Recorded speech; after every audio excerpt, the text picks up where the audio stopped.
똑같은 뉴스가 나옵니다. 그러니까 얼타 뷰티에 뭐 입점을 했다, VT가 입점할 수도 있고, 아이패밀리가 입점할 수도 있고, APR과 달바글로비 입점할 수도 있거든요. 똑같이 1,400개 매장에 입점한다라는 뉴스가 나온다고 하더라도 이 레거시 브랜드들은 예를 들어서 40억짜리 뉴스라고 하게 되면 이 신세대 인디 브랜드들은 400억짜리 뉴스가 되는 겁니다.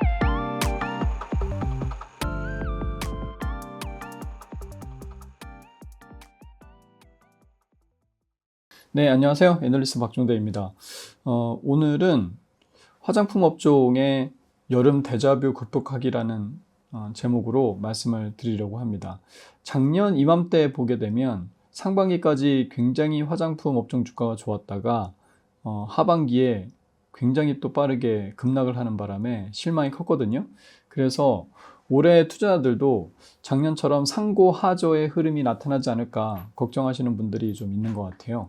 그래서 올해는 그럴 필요가 없다라는 점을 말씀드리려고 합니다. 일단 글로벌 K-뷰티의 수요는 넘치고 있는 상황이죠. 사실 K-뷰티의 글로벌 모멘텀은 2022년 이후에 한 번도 꺾인 적이 없습니다. 작년에 그렇게 주가가 많이 하락했던 이유는 기대치 대비해서 실망이 너무 컸기 때문이죠. 예를 들어서 화장품 산업은 30도 각도로 좋아지고 있는데 60도 각도로 기대를 했다가 거기에 미치지 못하니까는 과매도 국면으로 접어든 거거든요. 지금은 또 여전히 K-뷰티의 글로벌 수요는 넘치고 있는 상태입니다. 그래프 보시게 되면 특히 폴란드 화장품 수출이 굉장히 크게 나타나고 있죠.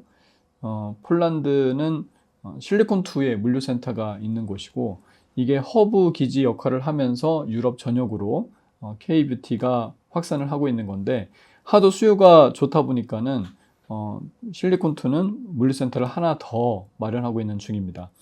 그리고 일본 쪽으로도 화장품 수출이 많이 증가를 하는 모습을 보이고 있는데, 요거는 일본 시장의 경쟁 심화하고도 연관이 있는 것 같아요. 최근에 보게 되면 일본 쪽의 온라인 시장에서 상당히 한국 화장품 브랜드끼리 치열한 경쟁이 벌어지고 있는 상황이거든요. 그래서 6월 메가와리, 그러니까 일본 Q10에서 실시하는 분기별로 실시하는 이제 할인 행사인데, 이 메가와리의 최종 순위를 보게 되면 메디큐브, APR이죠. APR의 메디큐브가 거의 마케팅 측면에서 융단 폭격을 했습니다. 이제 그러다 보니까 안화를 비롯해서 달바, VT 모두 3월 메가와리에 비해서 실적이 저조한 이제 그런 모습을 보이고 있죠. 그래서 이렇게 강한 프로모션 때문에 상대적으로 2분기 그 일본으로의 화장품 수출은 이런 할인 물량이 더 많이 들어가 있지 않을까라고 생각이 됩니다.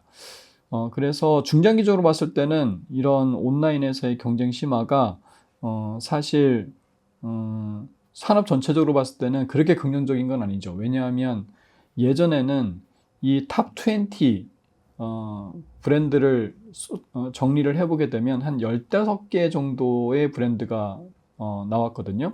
그러니까 총 20개 품목 가운데 이제 15개 브랜드가 정리가 됐었는데, 지금 6월 메가와리를 보게 되면 10개 브랜드밖에 되지 않습니다. 이제 그만큼 과점화가 심해지고 있다는 거고, 이렇다는 말은 자본이 충분한 대형 인디 브랜드 업체들의 위세가 더 커지고, 상대적으로 규모가 작은 인디 브랜드의 진입 장벽은 상당히 높아졌다, 이렇게 평가를 해볼 수가 있겠습니다. 그리고 중국 쪽으로 마스크팩 수출이 또 굉장히 빠르게 증가를 하고 있습니다. 사실 마스크팩은 2018년을 정점으로 해서 중국 쪽으로의 수출은 거의 30분의 1 수준까지 떨어져 있는 상황이죠. 최근에 마스크팩 수출이 증가를 하고 있는 것은 미국 시장, 바이오던스를 위시로 해서 미국 시장에서 수요가 커진 건데, 이렇게 중국 시장도 꿈틀꿈틀 하고 있거든요. JM솔루션이나 메디힐 같은 이제 그런 중국 매출 비중이 높은 업체들 얘기를 들어보게 되면 신규 바이오에 대한 수요가 아닙니다. 기존 바이오들로부터 한국 브랜드들이 이제 좀 팔릴 것 같은데 뭐 이런 수요가 증가를 하고 있다고 합니다. 사실 마스크팩이 가장 가성비가 높은 그런 품목이기 때문에 이 마스크팩의 최근 가파른 수출 증가는 중국 모멘텀의 하나의 시그널로 또 우리가 볼 수 있지 않을까 생각이 됩니다.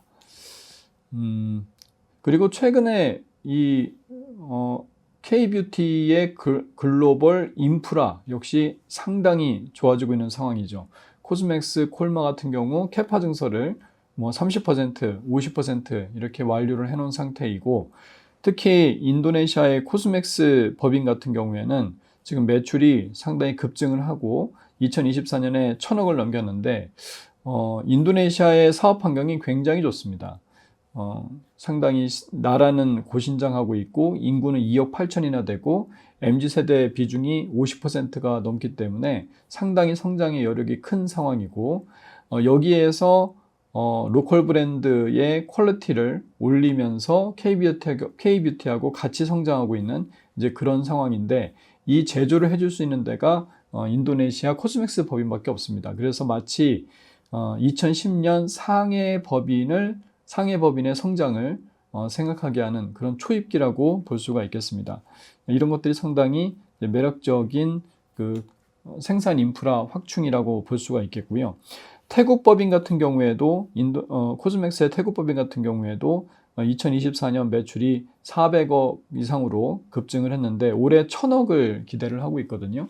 태국 시장은 인도네시아 시장보다는 조금 더 경쟁이 터프하고 좀 포화되어 있는 시장이라고도 볼 수가 있는데, 그런데 아무튼 코스맥스의 태국 법인은 상당히 고신장을 하고 있고, 그래프에서 보시는 것처럼 태국 화장품 ODM 3대 기업들의 매출이 23년도에 조금씩 꺾인 것을 확인할 수가 있습니다. 이게 코스맥스 태국 법인의 매출이 급증을 하게 되면서 시장 점유율을 가져온 것이 아닌가라고 분석을 하고 있죠.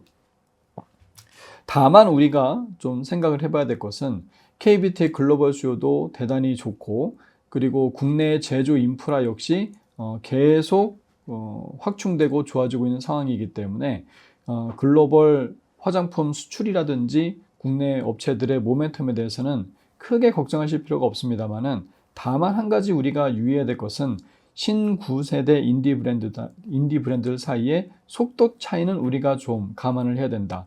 그러니까 신세대 인디 브랜드들, 달바라든지 APR 같은 이런 신세대 인디 브랜드들에 비해서 레거시 브랜드들, 애경산업이라든지 VT라든지 클리오라든지 이런 브랜드들 같은 경우는 상대적으로 속도가 좀 떨어지는 경향이 있습니다.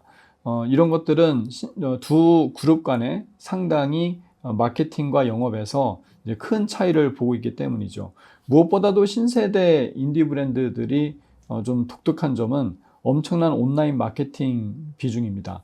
지금 이 표를 보시게 되면 다른 브랜드들 대비해서 APR과 달바 글로벌의 마케팅 비중이 거의 20%에 육박하거나 넘는 것을 확인하실 수가 있습니다. 이런 엄청난 마케팅 비를 통해서 아마존이나 또는 일본 Q10의 메가와리에서 상당히 시장 점유율을 높이고 있는 건데, 문제는 뭐냐면 이런 마케팅 효과가 점점 더 극대화되고 있다는 거죠. 생각보다 K뷰티의 글로벌 확산이 빠르게 일어나고 있고, 그리고 온라인 소비가 확대가 되고 있고, 그리고 마침 틱톡 마케팅의 시대이다 보니까 이 온라인 마케팅 비중이 굉장히 크다라는 사실이 예전보다 더 효율성을 높이고 있는 겁니다. 예를 들어서 예전에는 마케팅비 대비해서 매출이 한 300% 정도 나왔다라고 하게 되면 지금은 500%, 1000% 뭐 이렇게 나오고 있는 상황이죠. 그러다 보니까 이 신세대 인디 브랜드 업체들이 마케팅비를 늘려도 수익성이 떨어지지 않고 오히려 수익성이 좋아지는, 왜냐하면 예상보다 매출이 더 많이 나오기 때문이거든요. 이런 속도 때문에 레거시 브랜드들은 상대적으로 실적이 좀 저조한 그런 상황이고, 똑같은 뉴스가 나옵니다. 그러니까 얼타뷰티에 입점을 했다, VT가 입점할 수도 있고, 아이패밀리가 입점할 수도 있고, APR과 달바글로벌이 입점할 수도 있거든요. 똑같이 1,400개 매장에 입점한다라는 뉴스가 나온다고 하더라도 이 레거시 브랜드들은 예를 들어서 40억짜리 뉴스라고 하게 되면 이 신세대 인디 브랜드들은 400억짜리 뉴스가 되는 겁니다. 그런 속도 차이 때문에 그렇게 발생하게 되는 것이죠. 또 하나 신세대 인디 브랜드들이 속도가 높아지는 이유는 뭐냐면 온라인에서 성공한 다음에 오프라인으로 입점을 하게 되거든요. 이러면 거의 카피 앤 페이스트입니다. 그러니까 온라인에서 300억의 매출이 발생하면 오프라인에서 바로 입점하자마자 연간 매출이 300억이 나오는 뭐 그런 상황을 연출할 수가 있어요. 왜냐하게 되면 온라인에서 성공했다는 말은 이미 검증이 끝났다라는 것이기 때문에 코스트코나 얼타뷰티 입장에서는 그냥 믿고서 매대를 줄 수 있는 거거든요. 이제 그러다 보니까 굉장히 속도가 빠르게 나타납니다. 하지만 레거시 인디 브랜드들 같은 경우에는 온오프라인을 동시에 입점하거든요. 이제 그러다 보니까 이 코스트코 얼타뷰티 입장에서는 이 확신을 가지고서 전체 매장에 예를 들어서 20개 SKU를 한꺼번에 넣어주기가 굉장히 힘들어지는 거죠. 불확실한 거죠. 그러다 보니까 순차적으로 입점을 하게 되는 겁니다. 그러다 보니까 신세대 인디 브랜드들이 온라인뿐 아니라 오프라인에서도 굉장히 빠른 그런 확장을 보이게 되는 것입니다.